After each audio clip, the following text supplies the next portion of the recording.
ಅಂದ್ರೆ ನಾವು ರೇಷ್ಮೆ ಹಾಕ್ತಂದ್ರೆ ನಾನು ಮನ್ಯಾಗ ಇರಲ್ಲ ಅಂತಂದ ಸರ್.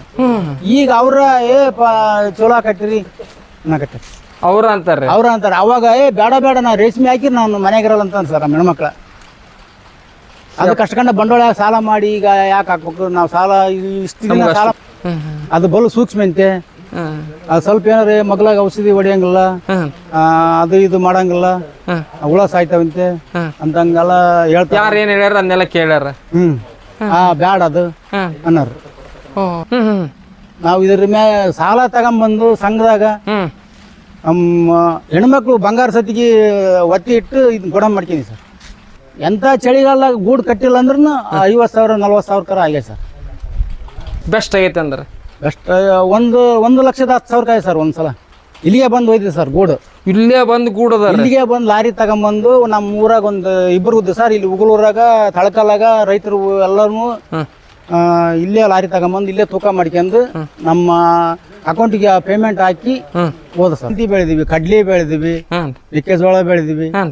ಎಲ್ಲ ಬೆಳೆ ಬೆಳೆದ್ರೂ ಏನು ಬರೀ ಅದು ಆಳಿಗೆ ಕಟಾವು ಮಾಡಾಕ, ಬೀಜ ಗೊಬ್ಬರಕ್ಕೆ ಮತ್ತೆ ವಾಣ ಮಾಡೋದು, ಮತ್ತೆ ಬೀಜ ಗೊಬ್ಬರ ತಂದು ಹಾಕೋದು, ಬರೀ ಅದರಿಂದ ಅದಕ್ಕೆ ಆಗ ಸರ್ ಲಾಭ ಕಡಿಮೆ ಉಳಿಯ ಸರ್. ಏನು 50,000 ಉಳಿದ ಅಂದ್ರೆ ಅದು ಲಾಭ ಅನ್ಸಲ್ಲ ಸರ್. ಹಂಗಾಗಿ ನಾವು ಬೇರೆಯವ್ರೊಬ್ರು ರೈತರನ್ನ ವಿಚಾರ ಮಾಡಿ ಸರ್, ರೇಷ್ಮೆ ಹಾಕ್ಬಿಡಪ್ಪ ನೀನು ಸುಮ್ಮನೆ ಯಾಕೆ ಇವೆಲ್ಲ ಬೆಳೆ ಬೆಳೆಯೋದಕ್ಕನ್ನ ರೇಷ್ಮೆ ಚೆನ್ನಾಗ ತಿಂಗಳ ಕಟಾವು ಬರ್ತದೆ, ಬೆಳೆ ದುಡ್ಡು ಕೈ ಸಿಗ್ತಾವೆ ತಿಂಗಳ. ಈ 9ನೇ ಕಟಾವು ಈಗ ಗೂಡು ಮಾರೋದು ನಾವು. 9ನೇ ಗೂಡು ಅಂದ್ರೆ ಈ ಬೆಳೆ ಮಾರದಂಗೆ ಬೆಳೆ ಮಾರಾಟ ಮಾಡಿ. ನಮಸ್ತೆ, ಅಗ್ರಿಬ್ಯಾಂಡ್ ಯೂಟ್ಯೂಬ್ ಚಾನಲ್ಗೆ ಸ್ವಾಗತ.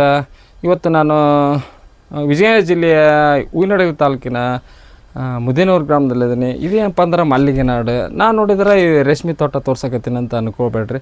ಇಲ್ಲಿ ಅತ್ಯದ್ಭುತ ರೈತರು ಮಲ್ಲಿಗೆ ಹೂ ಹೆಂಗೆ ಬೆಳಿತಾರ ಅಷ್ಟೇ ಕಾಯಿಪಲ್ಯನೇ ಬೆಳಿತಾರೆ, ಅಷ್ಟೇ ಇದು ರೇಷ್ಮೆನೂ ಬೆಳೆದು ಒಂದು ಅತ್ಯದ್ಭುತ ರೈತರಾಗ್ಯಾರ. ಅವ್ರ ಈ ರೇಷ್ಮೆನ ಯಾವ ಥರ ಬೆಳೆದ್ರು, ಅವ್ರು ಯಾವ ಥರ ಕಷ್ಟ ಅನುಭವಿಸಿದ್ರು, ಇದರಿಂದ ಯಾವ ಥರ ಅವ್ರಿಗೆ ಸುಖ ಸಿಕ್ತು ಆಮೇಲೆ ಅಂತ ಅವ್ರ ಸಂಪೂರ್ಣ ಮಾಹಿತಿ ಅವ್ರ ಜೊತೆ ಮಾತಾಡ್ಕೊಂತ ಹೋಗೋಣ. ಇದು ಒಂದು ಯುವ ರೈತರಿಗೆ ಇನ್ಸ್ಪೈರ್ ವಿಡಿಯೋ ಅಂತಲೇ ಹೇಳ್ತೀನಿ. ಯಾಕಂದ್ರೆ ಅವ್ರ ಅತ್ಯದ್ಭುತ ರೈತರು, ನೀವು ನೋಡೋದ್ರೆ ಗೊತ್ತಾಗುತ್ತೆ ಅವ್ರು ಯಾವ ಥರ ಮಾಡ್ತಾರೆ ಅವ್ರು ಕೇಳ್ಕೊಂತ. ಅಣ್ಣ ನಮಸ್ತೆ ರೀ. ನಮಸ್ತೆ ರೀ. ನಮ್ಮ ಹೆಸರು ಡೊಳ್ಳಿನ ಚಂದ್ರಪ್ಪ ಅಂತೇಳಿ. ಚಂದ್ರಪ್ಪ ಅಣ್ಣಾರ, ನಿಮ್ಮದು ಊರು ಯಾವ್ರ? ಮುದೇನೂರು. ಅಣ್ಣಾರ, ಈಗ ರೇಷ್ಮಿನ ನೀವು ಎಷ್ಟು ವರ್ಷದಿಂದ ಸ್ಟಾರ್ಟ್ ಮಾಡಿದ್ರಿ? ಈಗ ಇನ್ನೂ ಒಂದು ತಿಂಗಳಾದ್ರೆ 1 ವರ್ಷ ಆಕತ್ರಿ ನಾವು ಇದನ್ನ ಕಟಾವು ಮಾಡಕಂತ. ಇದು ಸ್ಟಾರ್ಟ್ ಮಾಡಿ ಒಂದು ವರ್ಷ ಆಗಿಲ್ರಿ ಕಟಾವು ಮಾಡಕಂತ. ಅಗಿ ಹಚ್ಚಿ ಈಗ ವರ್ಷದ ಮೇಲೆ ಆತ್ರಿ. ವರ್ಷದ ಮೇಲೆ ಆತ್ರಿ. 6 ತಿಂಗಳ ಅಗಿ ಹಚ್ಚಿ ಬೆಳೆಸಿವ್ರಿ. ಫಸ್ಟಿಗೆ ಅಗಿ ತಂದು ಹಚ್ಚಿ 6 ತಿಂಗಳು ಬೆಳೆಸಿವ್ರಿ. 6 ತಿಂಗಳ ನಂತರ ಕಟಾವು ಮಾಡತ್ರಿ. ಕಟಾವು ಅಂತಾರೆ ಅಲ್ಲಿಂದ ನೀವು ಎಷ್ಟು? ಅಲ್ಲಿಂದ ಈಗ ಇಪ್ಪತ್ತು ಬಂದ್ರೆ 9ನೇ ಸಲ ಅಲ್ಲಪ್ಪ. ಈ 9ನೇ ಕಟಾವು ಈಗ ಗೂಡು ಮಾರೋದು ನಾವು. 9ನೇ ಗೂಡು ಅಂದ್ರೆ ಈ ಬೆಳೆ ಮಾರದಂಗೆ ಬೆಳೆ ಮಾರಾಟ ಮಾಡಿದ್ದು. ಎಲ್ಲಿಂದ ತರ್ತೀರಿ ಮೊಟ್ಟೆಗಳಾಗಿರ್ಬೋದು? ಮಟ್ಟಿನ ಇದ್ರಲಿಂದ ಕೂಡಿಗೆ ಹತ್ರ ಜಾರ್ನಹಳ್ಳಿ ಅಲ್ಲಿಂದ ಬರ್ತಾರ್ರಿ. ಅವ್ರ ಬಂದು ಮಟ್ಟಿ ನಮಗೆ ಉಳ ಕೊಟ್ಟೋಕಾರ್ರಿ. ಇಲ್ಲಿಗೆ ಗಾಡಿ ಬರ್ತಾರೆ. ಗಾಡಿ ಬಂದು ಮಟ್ಟಿಗೆ ಇಷ್ಟ ಅನ್ನಂಗೆ ಅವರು ನಾವು 130 ಮಟ್ಟಿ ತಗೊಂಡ್ವಿ ಸರ್. ಇನ್ನಿ ಸಲ 6,200 ರೂಪಾಯಿ ಕೊಟ್ಟಿದ್ವಿ. ಈ 150 ಮಟ್ಟಿ ನಾಳೆ 5ನೇ ತಾರೀಕಿಗೆ ಬರ್ತಾವೆ ಸರ್. ನಾಳೆ 5ನೇ ತಾರೀಕಿಗೆ ಬರ್ತಾರೆ. ಅಣ್ಣ, ಇದನ್ನ ಯಾವ ಥರ ಇದು ಸಾಲಿನ ಸಾಲು ಇಟ್ಕೊಂಡ್ರಿ? ಈ ಸಾಲಿನ ಸಾಲಿಗೆ 4 ಅಡಿ ಸರ್ ಸಾಲು. ಸಾಲಿನ ಸಾಲಿಗೆ ಈಗ ಹೊಲ ಸ್ವಲ್ಪ ಜಾಸ್ತಿ ಇದ್ನಿ ಅಂದ್ರೆ 8 ಅಡಿನೂ ಮಾಡ್ತಾರೆ ಸರ್. 8 ಅಡಿ ನೋಡ. 8 ಅಡಿ 2 ಅಡಿ ಗ್ಯಾಪು, 8 ಅಡಿ 2 ಅಡಿ ಮಾಡ್ತಾರೆ ಸರ್. 8 ಅಡಿ 2 ಅಡಿ ಮಾಡ್ತಾರೆ. ಹೊಲ ಸ್ವಲ್ಪ 3-4 ಎಕರೆ ಇದ್ದಾರ. ನಾವು ಸಣ್ಣ ರೈತರು ಸ್ವಲ್ಪ ಹೊಲ 2 ಎಕರೆದಾಗ ರೇಷ್ಮಿನ ಬೆಳೆಯಕತ್ತಾರೆ. ರೇಷ್ಮಿನ ಬೆಳಿಬೇಕಂತ ಯಾಕೆ ಅನಿಸ್ತೀರಿ? ಈಗ ಎಲ್ಲಾ ಬೆಳೆ ನೋಡಿ ಸರ್ ನಾವು. ಏನೇನು ಬೆಳೆದ್ರಿ? ಸೂರ್ಯಕಾಂತಿ ಬೆಳೆದಿವಿ, ಕಡ್ಲಿ ಬೆಳೆದಿವಿ, ಮೆಕ್ಕೆಜೋಳ ಬೆಳೆದಿವಿ. ಎಲ್ಲಾ ಬೆಳೆ ಬೆಳೆದ್ರೂ ಏನ್ ಬರೀ ಅದು ಆಳಿಗೆ ಕಟಾವು ಮಾಡಾಕ, ಬೀಜ ಗೊಬ್ಬರಕ್ಕೆ ಮತ್ತೆ ವಾಣ ಮಾಡೋದು, ಮತ್ತೆ ಬೀಜ ಗೊಬ್ಬರ ತಂದು ಹಾಕೋದು, ಬರೀ ಅದರಿಂದ ಅದಕ್ಕೆ ಆಗ ಸರ್ ಲಾಭ ಕಡಿಮೆ ಉಳಿಯ ಸರ್. ಏನು 50,000 ಉಳಿದ ಅಂದ್ರೆ ಅದು ಲಾಭ ಅನ್ಸಲ್ಲ ಸರ್. ಹಂಗಾಗಿ ನಾವು ಬೇರೆಯವ್ರೊಬ್ರು ರೈತರನ್ನ ವಿಚಾರ ಮಾಡಿ ಸರ್, ರೇಷ್ಮೆ ಹಾಕ್ಬಿಡಪ್ಪ ನೀನು ಸುಮ್ಮನೆ ಯಾಕೆ ಇವೆಲ್ಲ ಬೆಳೆ ಬೆಳೆಯೋದಕ್ಕನ್ನ ರೇಷ್ಮೆ ಚೆನ್ನಾಗ ತಿಂಗಳ ಕಟಾವು ಬರ್ತದೆ, ಬೆಳೆ ದುಡ್ಡು ಕೈ ಸಿಗ್ತಾವೆ ತಿಂಗಳ ಅಂತೇಳಿ ಹೇಳಿದ್ರು. ಒಂದು ವರ್ಷದಾಗ ಎಷ್ಟು ತಿಂಗಳಲ್ಲಿ ನೀವು ಇದನ್ನು ಕಟಾವು ಮಾಡಿ ಕಳಿಸೋ ವ್ಯವಸ್ಥೆ ಆಗುತ್ತೆ ಅಂದ್ರೆ ಬೆಳೆ ತೆಗೆದಾಗ? ಈಗ ನಾವು ಒಂದು ವರ್ಷದ ಒಳಗೆ ಈಗ 9 ಕಟಾವು ಮಾಡಿ ಸರ್. 9 ಕಟಾವು ರೀ? 9 ಕಟಾವು ಒಂದು ವರ್ಷದಾಗ? ಈಗ ಮಾಡಿದ್ರೆ 9ನೇ ಕಟಾವು ಸರ್. ಇದು ಮಾಡಿದ್ರೆ 9ನೇ ಕಟಾವು ರೀ ಒಂದೇ ವರ್ಷದಾಗ ರೀ? ಒಂದೇ ವರ್ಷದಾಗ. ಅಂದ್ರೆ ನೀವು ತಿಂಗಳ ಪಗಾರ ತೊಗೊಂಡ್ರಿ? ತಿಂಗಳ ತಗೊಂಡಿವಿ. ತಿಂಗಳ ಮೇಲೆ 8 ದಿನ 10 ದಿನ ಪಗಾರ ತಗೊಂಡಿವಿ. ಹೆಂಗೆ ಪಗಾರ ಸಿಗ್ತೈತೆ? ಹುಳ ತಂದು ಒಂದು 22 ದಿನ ಮೇಯ್ತೀವಿ ಸರ್. 22 ದಿನ 23 ದಿನ. ಚಳಿಗಾಲದಾಗ ಒಂದು 4 ದಿನ ಜಾಸ್ತಿ ಮೇಯ್ತೀವಿ ಸರ್. ಈ ಬೇಸಿಗೆ ಕಾಲದಾಗ 12-13 ಮೇಗೆ ಬಂದ್ಬಿಡ್ರಿ ಸರ್ ಗೂಡಿಗೆ. 4ನೇ ಜರ ಪಾಸ್ ಆದಮೇಲೆ 12-13 20 14 ಮೇವಿಗೆ ಬಂದು ಸರ್. ಫಸ್ಟಿಗೆ ಅಲ್ಲಿ ಚಳಿಗಾಲದಾಗ 18 ಮೇವು 20 ಮೇವು ತನಕ ಹೋಗಿ ಸರ್. 4ನೇ ಜರ ಪಾಸ್ ಆದಮೇಲೆ ಅವಾಗ ಸರ್ ಭಾಳ ಮೇಯದ ಹುಳ ಅದ ಲೆಕ್ಕ ನಮಗೆ. ಫಸ್ಟಿಗೆ ಏನು ಸಣ್ಣ ಹುಳದಾಗ ಭಾಳ ಹೋಗಲ್ಲ ಸರ್ ಮೇವು. ನಿಮ್ಗೆ ಲಾಸ್ ಆಗ್ಯಾಲ್ಲ? ಲಾಸ್ ಏನಿಲ್ಲ ಸರ್. ಲಾಸ್ ಇಲ್ಲ ಇಲ್ರಿ? ಲಾಸ್ ಇಲ್ಲ ಅಲ್ಲ ಸರ್. ಎಂಥ ಚಳಿಗಾಲದಾಗ ಗೂಡು ಕಟ್ಟಿಲ್ಲ ಅಂದ್ರೂ 50,000 40,000 ಕರ ಆಗ್ಯಾವ ಸರ್. ಬೆಸ್ಟ್ ಆಗೈತೆ ಅಂದ್ರೆ? ಬೆಸ್ಟ್ 1,10,000 ಆಯ್ತು ಸರ್. ಒಂದ್ಸಲ ಇಲ್ಲಿಗೆ ಬಂದು ಹೋಯ್ತು ಸರ್ ಗೂಡು. ಇಲ್ಲೇ ಬಂದು ಗೂಡದ? ಇಲ್ಲಿಗೆ ಬಂದು ಲಾರಿ ತಗೊಂಬಂದು ನಮ್ಮ ಊರಾಗ ಒಂದು ಇಬ್ಬರು ಉದ್ದು ಸರ್. ಇಲ್ಲಿ ಉಗುಳೂರಾಗ ತಳಕಲಾಗ ರೈತರು ಎಲ್ಲರೂ ಇಲ್ಲೇ ಲಾರಿ ತಗೊಂಬಂದು ಇಲ್ಲೇ ತೂಕ ಮಾಡ್ಕೊಂಡು ನಮ್ಮ ಅಕೌಂಟಿಗೆ ಪೇಮೆಂಟ್ ಹಾಕಿ ಹೋದ ಸರ್ ಅವ್ರು. ನೀವು ಮಾರ್ಕೆಟ್ಗೆ ಎಲ್ಲೆಲ್ಲಿ ಹೋಗಿರಿ? ಮಾರ್ಕೆಟಿಗೆ ರಾಮನಗರಕ್ಕೆ ಹೋಗಿ ಸರ್. ರಾಮನಗರಕ್ಕೆ ಹೋಗಿದ್ದು ಬಿಲ್ ಎಲ್ಲ ಅಲ್ಲ ಸರ್. ನಮ್ಮ ಹತ್ರ ಈಗ 8 ಬಾರಿ ಅಲ್ಲಿ ಹೋಗಿ ಸರ್. ಈಗ ಒಂದ್ಸಲ ಇಲ್ಲೇ ಬಂದು ತಗೊಂಡ್ರಿ ಸರ್. ಈಗ ಇದು ಬ್ಯಾಡ್ರಿ ಸೂರ್ಯಕಾಂತಿ ಮೆಕ್ಕೆಜೋಳ ಊರು ಅಂದ್ರೆ ಊರ್ತೀರ? ಸಾಧ್ಯನೇ ಇಲ್ಲ ಸರ್. ಯಾಕ್ರಿ? ನಮಗಿದು ಈಗ ಲಾಭ ಅನ್ಸೈತೆ ಸರ್. ಈಗ ನಮಗಿದು ಚಲೋ ಆಗೈತಿ. ಈಗ ಗೋಡಂಬ ಮಾಡಾಕ ನಮಗೆ ರೊಕ್ಕದಿಲ್ಲ ಸರ್. ನಾವು ಇದ್ರ ಮೇಲೆ ಸಾಲ ತಗೊಂಬಂದು ಸಂಘದಾಗ ನಮ್ಮ ಹೆಣ್ಮಕ್ಳು ಬಂಗಾರ ಸತಿಗೆ ಒತ್ತಿ ಇಟ್ಟು ಇದು ಗೋಡಂಬ ಮಾಡ್ತೀನಿ ಸರ್. ಹಂಗೆ ಅನಿಸ್ತು ಸರ್ ಮನಸ್ಸಿಗೆ? ನಮ್ಮ ಹೆಣ್ಮಕ್ಳು ಅವಾಗ ನೀನು ಸಾಲ ಮಾಡ್ತಂದ್ರೆ ನಾವು ರೇಷ್ಮೆ ಹಾಕ್ತಂದ್ರೆ ನಾನು ಮನ್ಯಾಗ ಇರಲ್ಲ ಅಂತಂದ್ರೆ ಸರ್. ಈಗ ಅವ್ರ ಚಲೋ ಹಾಕತ್ತೀರಿ ಅನ್ನಕತ್ತೀರಿ ಅವ್ರ ಅಂತಾರೆ. ಅವಾಗ ಬೇಡ ನಾ ರೇಷ್ಮೆ ಹಾಕಿ ನಾನು ಮನ್ಯಾಗ ಇರಲ್ಲ ಅಂತ ಸರ್ ನಮ್ಮ ಹೆಣ್ಮಕ್ಳ. ಅದು ಕಷ್ಟಕೊಂಡ ಬಂಡವಾಳ ಸಾಲ ಮಾಡಿ ಈಗ ಯಾಕೆ ಹಾಕ್ಬೇಕು ನಾವು ಸಾಲ?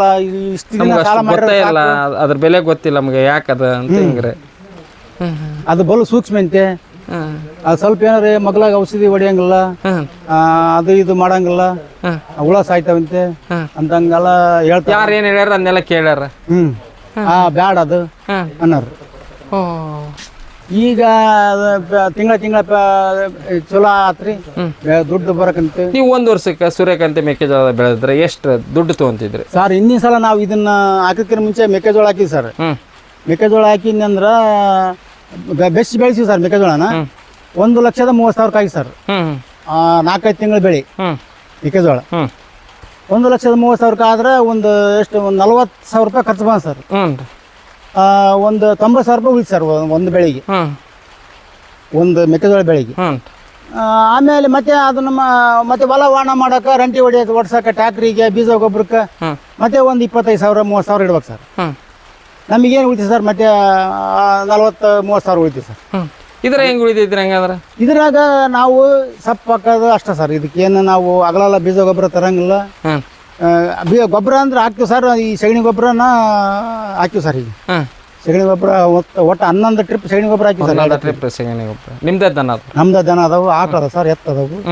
ನಾವು ಗಳೆ ಮಾಡ್ಕೊಂಡ್ಬಿಡ್ತೀವಿ. ತಿಂಗಳ ಕಟಾವ್ ಆದಗಳಿಗೆ ರಂಟಿ ಸಾಲ ಬಿಡೋದು, ಹರಿಕೊಂಡ್ಬಿಡೋದು. ತಿರ್ಗಾಬರ್ಗ ಹುಲ್ಲು ಆಗಲ್ಲ ಸರ್. ಹುಲ್ಲ ಇಲ್ಲ, ಹುಲ್ಲ ಆಗಲ್ಲ ಸರ್.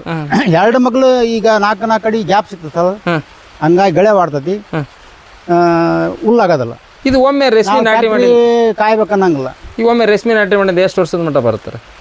ಒಂದು ಸಲ ಅಗಿ ಹಚ್ಚಿದ ಮೇಲೆ 6 ತಿಂಗಳು ಬರ್ತದೆ ಸರ್. 6 ತಿಂಗಳು ಬರ್ತದೆ. 6 ತಿಂಗಳು ನಾವು ನೀಟಾಗಿ ಬೆಳೆಸಿದ್ವಿ ಅಂದ್ರೆ 6-7 ತಿಂಗಳು ಕಟಾವು ಬಂದ್ಬಿಡ್ತದೆ ಸರ್. ಸಪ್ ಬಂದ್ಬಿಡ್ತೈತಿ. ಅಲ್ರಿ ಮತ್ತೊಮ್ಮೆ ನಾಟಿ ಮಾಡಿ ಇನ್ನೂ ಎಷ್ಟು ವರ್ಷವರೆಗೆ ಬರ್ಬೋದು ಇದು? ಮುಂದೆ ಏನು ಸರ್?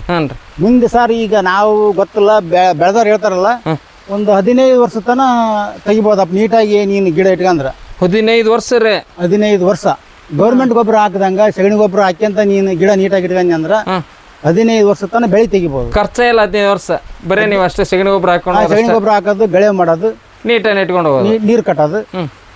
ಇದು ಬಿಟ್ರೆ ಏನೂ ಇಲ್ಲ ಸರ್ ಖರ್ಚು. ಬೀಜದ ಮಾತ್ರ ಖರ್ಚು ಇಲ್ಲ ಸರ್. ಔಷಧಿ ಹೊಡಿಬೇಕನ್ನಂಗಿಲ್ಲ ಸರ್ ಇದಕ್ಕೆ. ಇದು ಎಷ್ಟು ಹೈಟ್ ಅಂದಮೇಲೆ ನೀವು ಸಸಿ ಇವನ್ ತರ್ತೀರಿ? ಹುಳ ಏನು ಸರ್ ಈಗ ಸರ್ ಕಟಾವಿಗೆ ಬಂದೈತಿ. 5ನೇ ತಾರೀಕಿಗೆ ಬರ್ತಾವೆ ಸರ್ ಹುಳ. 5ನೇ ತಾರೀಕಿಗೆ 5ನೇ ತಾರೀಕಿಗೆ ಬರ್ತಾವೆ. ಎಷ್ಟು ಹುಳ ತರ್ತೀರಿ? ಈ ಪಟ್ಟು 150 ಮಟ್ಟಿ ತರ್ತೀವಿ ಸರ್. 150 ಮಟ್ಟಿ. ಬಸಪ್ಪು ಚೆನ್ನಾಗಿ ಬೆಳೆದೈತಿ.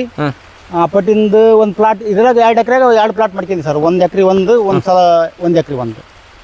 2 ಅಂದ್ರೆ ಆ ಬೆಳಿಗ್ಗೆ ಅದು 1 ಎಕರೆಕ್ಕೆ ಇದು ಒಮ್ಮೆ ಬಂದಾಗ ಇದು ಒಂದು ತಿಂಗಳ ಅಂದ್ರೆ.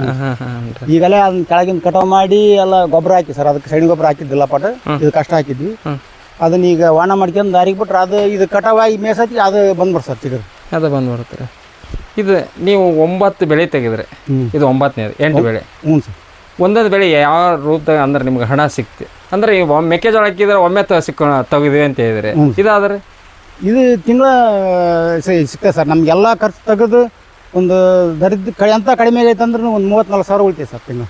ಪ್ರತಿ ತಿಂಗಳಂದ್ರೆ ನಿಮ್ಗೆ ಒಂದು ಒಂಥರ ನೌಕರಿ ಮಾಡ್ತಾರೆ. ಒಂಥರ ನೌಕರಿ ಇದ್ದಂಗೆ ಸರ್. ಈಗ ಏನೋ ಮನೆಗೆ ಒಬ್ರು ಸಣ್ಣ ನೌಕರಿ ಮಾಡೋರಿದ್ದಾನೆ. ಹೆಂಗೆ ಅನ್ಸುತ್ತೆ ನನಗೆ? ನಮಗೆ ಇದು ನೋಡಿ ಸರ್, ಯಾಕಂದ್ರೆ ನೀವು ಜೀರೋದಾಗ ಬಂದವರು. ಜೀರೋ ಅನ್ನೋದೇನು ಸರ್, ನಾವು ದೊಡ್ಡ ರೈತರಲ್ಲ ನಾವೇನು. ಇದು 2 ಎಕರೆ ಇನ್ನೊಂದು 2 ಎಕರೆ ಹೊರವಲ್ಲ ಸರ್. 4 ಎಕರೆ ಬರೀ ನಾವು ಬಡ್ಡಿ ಸಾಲ ತರೋದು ಬಡ್ಡಿ ಕಟ್ಟೋದ್ರಾಗ ಇದ್ದೀವಿ ಸರ್ ನಾವು. ಈಗ ಆರಾಮದಿ ಸರ್. ನೀವೇ ಬಡ್ಡಿ ಸಾಲ ಕೊಟ್ಬಿಟ್ರಿ ಸರ್? ಬಡ್ಡಿ ಸಾಲ ಏನು ಕೊಟ್ಟಲ್ಲ ಸರ್. ಈಗ ಒಂದು ಏನೋ ಒಟ್ಟು ನೆಮ್ಮದಿಯಿಂದ ಅದೀವಿ ಸರ್.